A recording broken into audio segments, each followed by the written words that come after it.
ошон үчүн жаралып келиптир, ошону аткара алат. Мына азыр Европа депутаттары Венесуэланы эмне деди? Жанагы жаңы оппозицияны биз президент катары тааныйбыз, жардам беребиз деди го.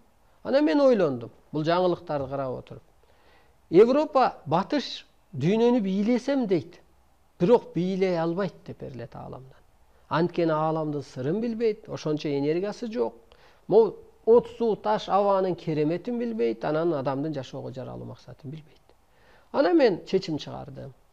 Мен эски эле президенти Мадураны калтырам депчи. Канча бир күн мурун. Бул калат. Эмнеге дегенде, биринчиден батыш эли эчтекени чечпейт. Алардын чыгарган чечими көктүн, же Кудай Арстан Алайдын, же Куйруктуу жылдыздын, же Калыс Кыргыз, Тегиз Кыргыздын астында алардыкы нөл. Алар кара күч менен эчтеке бүтпөйт. Бул биринчи. Экинчи, Мадураны эмнеге калтырабыз дегенде, биз адамзатка бийлик жүргүзөбүз. Анан Америка бизден ылдый. Бизден ылдый батыш эли. Биз теңир элбиз, алар темир эл бүгүнкү күндө. Биз энергиялуу элбиз, ал эволюциядагы элдер. Анан Жүргүстанда дүйнөнү ким бийлеш керек? Биз бийлейбиз, мен бийлейм. Муну көрөсүздөр. Канча аракет кылса дагы ошол эскиси калат. Эмнеге? Себептерин айтып берейин.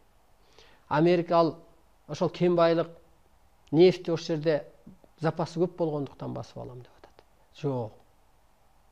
Кен байлык бул жердин байлыгы, бул Кыргыздын байлыгы. Ошон үчүн сактап турабыз. Ошол сыяктуу себептери бар.